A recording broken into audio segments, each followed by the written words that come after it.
Hello again, people. In today's video, we're going to talk about a pretty no-brain subject. I mean, it all really goes without saying, right? No one should dope their kids up on these mysterious medicines, the poisons the feds are calling vaccinations. So in today's video, I'm going to teach you in 5 easy steps how you can be an anti-vaxxer. Then we'll take a moment and see what started this new age enlightenment, and take a look at some of the biggest proponents. So that said, let's just get started. Be secretive. In times past, we could be open about our decisions to not vaccinate. But in modern times, telling someone about your decision to not protect your children usually results in people telling you that you're a terrible parent. As such, it has become paramount that you don't tell anyone. This serves 2 purposes. A, it stops people calling you a terrible parent, and B, it allows you to expose your disease-riddled child to more people who may be susceptible to those diseases, such as infants, the elderly, chemo patients, and those suffering immunodeficiency. 2. When you do speak out, use these. A. Many doctors/scientists are coming out about vaccines. This is of course completely false, and a simple Google search will confirm that, but it sounds good, so say it. B. Vaccines cause autism. Again, they don't. And studies have refuted this claim time and time again, but it's a mainstay, so use this as well. C. Vaccines contain aborted fetus cells. Okay, what? I don't even know where this comes from, other than it's just a stab at women's rights. Nevertheless, extreme right-wingers love to hear this kind of blatantly false fear-mongering shit, so use this as well. D. No vaccine is 100% safe. Well, as it turns out, this one's actually true. In fact, vaccines are only about 99.997% safe. So, by this logic, we also have to stop breathing, because breathing air in our atmosphere is actually less safe than that. 3. Remember, you are no idiot. And of course, what I mean by this is that anti-vaxxers are idiots.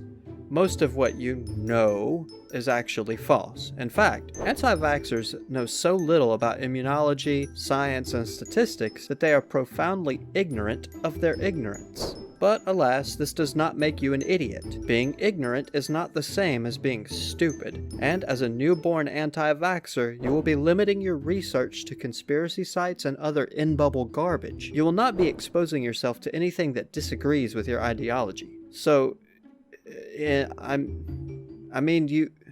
you'll be ignoring any... Okay, so I guess gross willful ignorance is stupid. Okay, so maybe just skip this step. You're an idiot. 4. When in doubt, ask Facebook.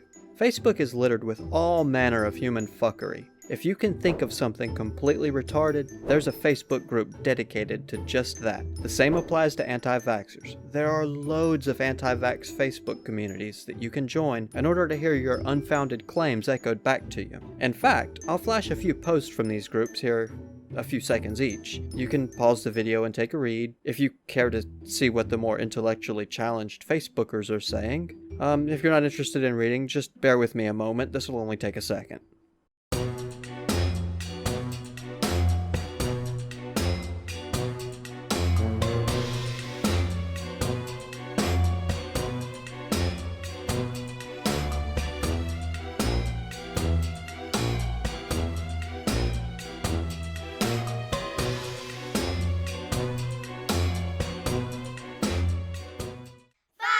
Cite YouTube.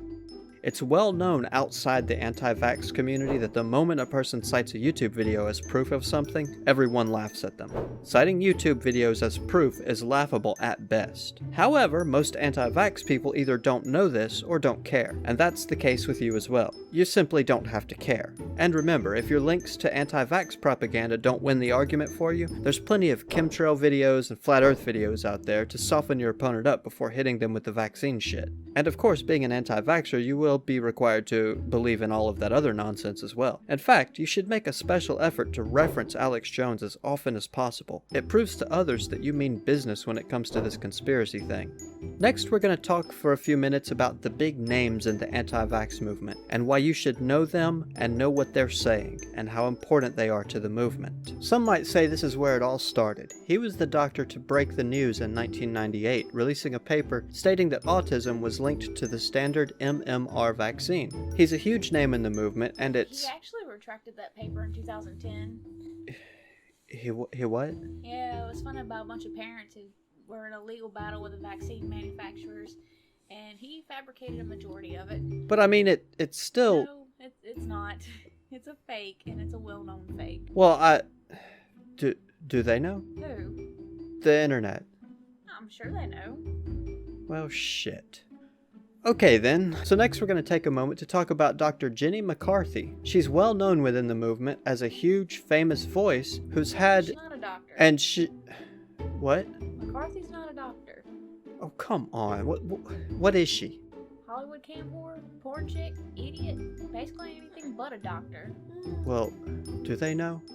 The internet? Yeah. Yeah, they know. All of them know. Okay, fuck it.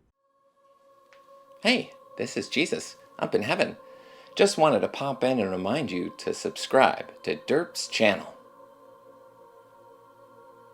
Well, what are you waiting for? Do it. Jesus out. On a serious note, if you're not vaccinating your kids, and then you're allowing those kids to attend literally any public place where they could be exposing others to these diseases, fuck you. You're a piece of shit. I hope you get hit by a bus in slow motion. I hope your children get sent to foster care where they're properly taken care of and vaccinated. I hope they're reassigned to some kind, loving parents who care about them a great deal more than their worthless biological parents. And I sincerely hope they did not inherit the dipshit gene from their actual parents, and that they don't grow up to be the next generation of window lickers. Alright, that's it. Peace, fuckers.